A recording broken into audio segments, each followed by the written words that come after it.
RuPaul's Drag Race, darling, got a shot recently. Child, I've been going through it, child. I've been having kind of some back issues, and but they haven't been that severe.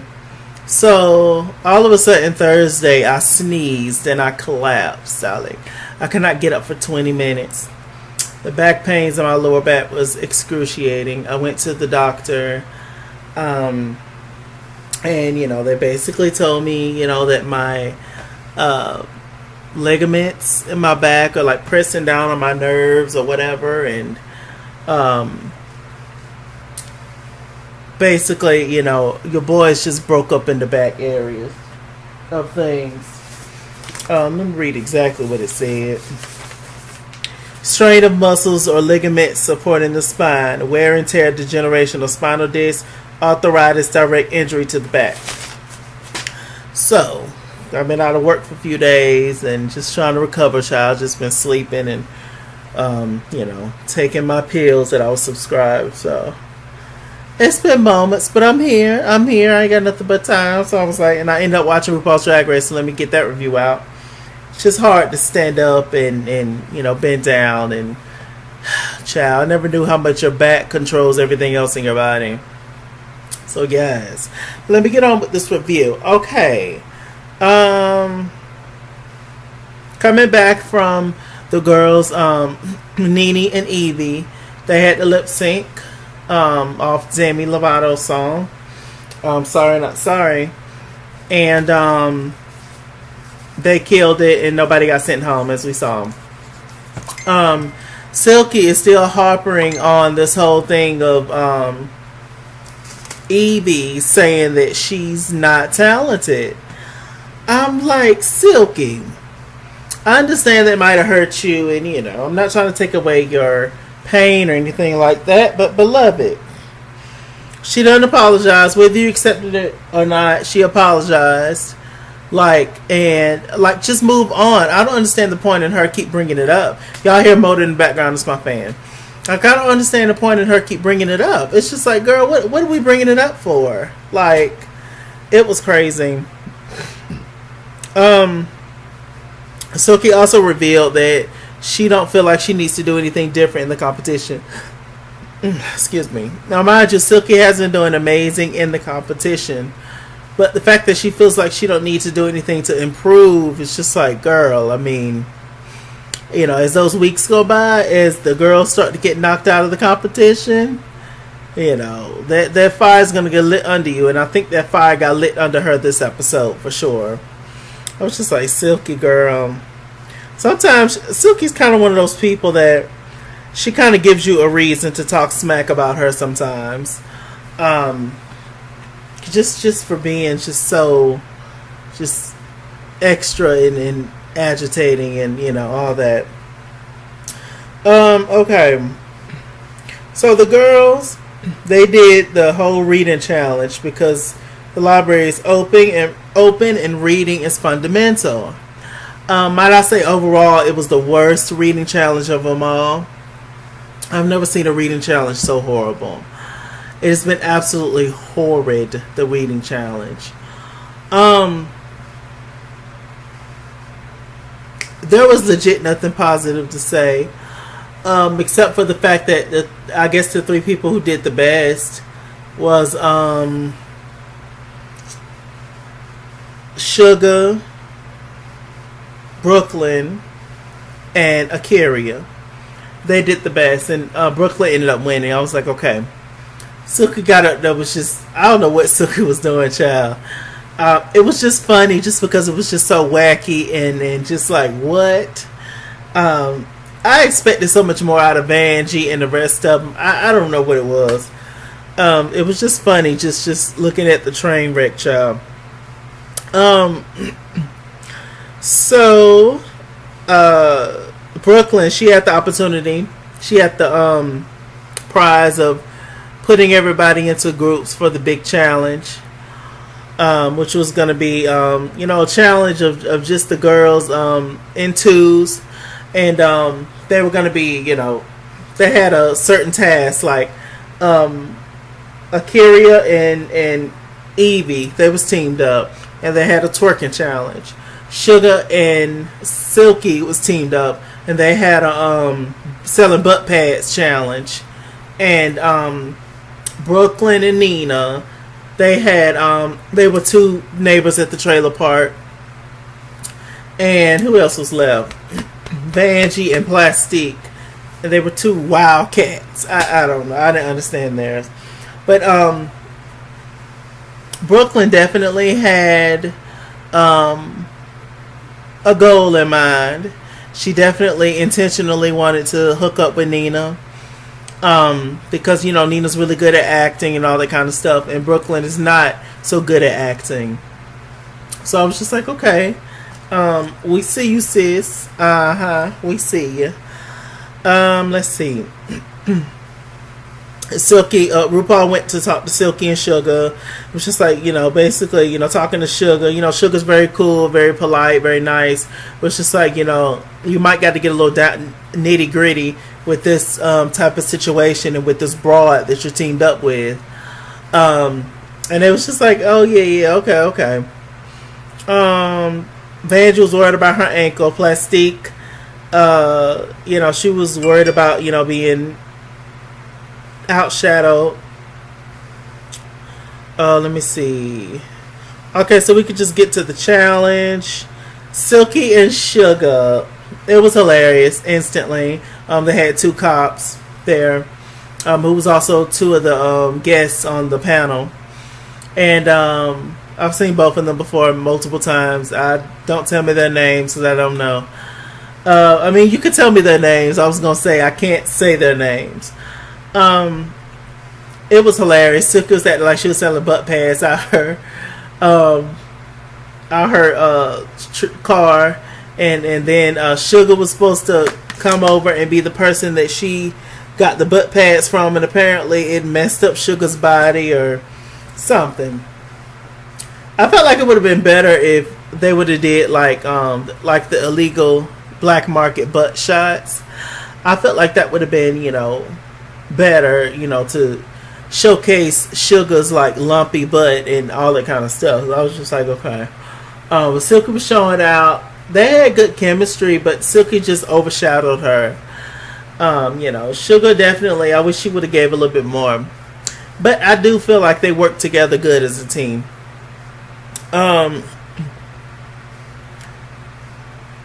Brooklyn and Nina, you know, Brooklyn, she was laying outside, sunbathing, naked.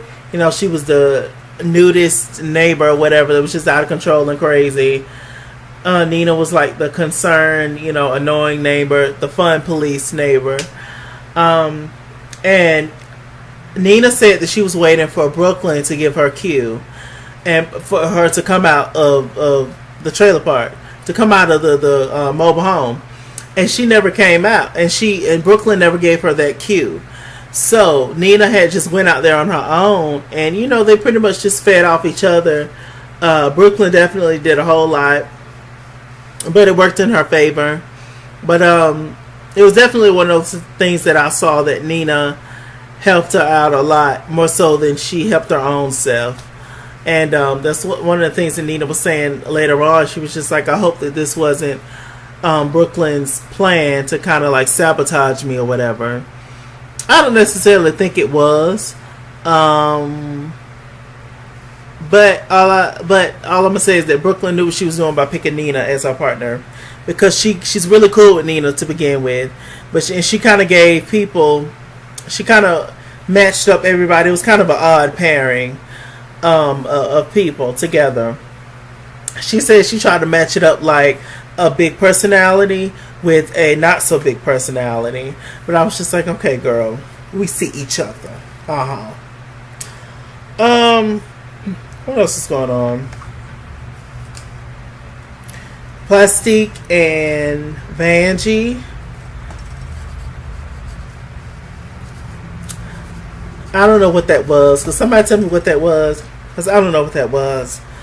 They were two cats, apparently. I don't know if they was fighting over milk. I don't know what they was fighting over. It was the most strangest thing I've seen on television in a while. It was weird. It was odd. It was just crazy to me. So yeah, I don't know. I don't know what it was. It was just all over the place. Now, Akira and Yvie. Akira and Yvie, they was, the twerking girls, and it actually was a little storyline. Akira called Yvie box shape. She said, "If you don't get your box shape ass off my corner," I screamed in my broke back.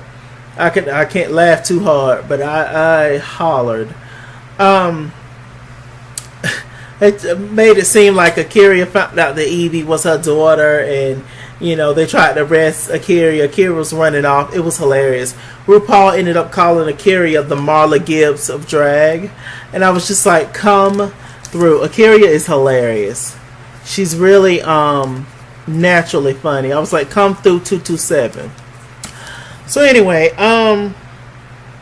what happened after that? I think that was it. All the girls get back to the workroom before the challenge. They're doing their face. Everybody except for Silky. For some reason, Silky feels like she don't need to paint. She was just like, well, since it's a face bikini challenge, which is basically you cover up your whole face and you do elaborate makeup on the outside of it or on the inside of it, and with this fierce outfit and everything, it all had to match and be cohesive, and just made it work. Give us face, give us elaborate face without actually giving us your natural face, if that makes sense. If y'all saw the episode, y'all know what I'm trying to say, child. I got sick brain. So Silky, she was just like, oh, I'm just gonna do a 5-minute lip and that's about it, which was literally what she did. And so we get to the challenge, and Reverend Dr. Silky Nutmeg Ganche, what RuPaul be saying, I be falling out. She came out there, I thought she was a big bug. I thought she was Raid. And she came out there spraying, I thought she was a big bug. We found out later on that she was a fly. I'm like, how are you a fly with no wings, Silky? And Michelle actually read her. She was just like, yeah, I noticed as soon as she walked out into that room, until she walked out on the runway, that she had no face makeup on underneath. And you still have to actually do your face, So I was just like, Lord have mercy. So Silky got red when she thought that she had the challenge in the bag. She wasn't in the bottom. She was safe. But still, I think this humbled her up a lot. Hearing, what Michelle had to say. Vangie had on this sex, dominatrix look. I liked it, except for the fact that I thought it could have been more fitted. And I wish she would have padded a little bit more. Because she just gave her normal boy shape. And, she had on the outfit. I thought the outfit was cool. But like I said, I just wish she would have padded and more body. Padded and more fitted, more tight. Like latex. Brooklyn, I thought she looked fierce. I just didn't understand what was going on. I thought she looked cool. Nina and Sugah looked the best to me. They looked really, really good. Nina had this beautiful suit with this cane, and it was everything. Who else? Akira, darling, fresh off the surgery table, darling, had this whole suit like she had just been cut on. I thought it was fierce. Yvie, I thought Yvie's look was very fierce. It was a little scary, child. She looked like a fish. But I guess that was the point, right? She looked really, really fierce, Yvie. Who else? Plastique looked like Catwoman to me. I don't know why she didn't cover up her whole face. I don't know. But she looked like Catwoman to me, Plastique. I thought her body looked good and everything, but it's just, and then she did maybe that was just her interpretation of the face bikini. Maybe she didn't all the way understand the challenge. I don't know. But she had straps across her face, but her eyes were showing, nose showing, whole mouth. Pretty much her whole face was showing, pretty much, except for, her head. And so I was just like, looking at everybody else when they have their entire face covered, it's just like, I don't know how you didn't I would have changed it last minute when I looked at everybody else and be like, oh crap, I'm supposed to be doing this. And then, changed it. But hey, she got red for that.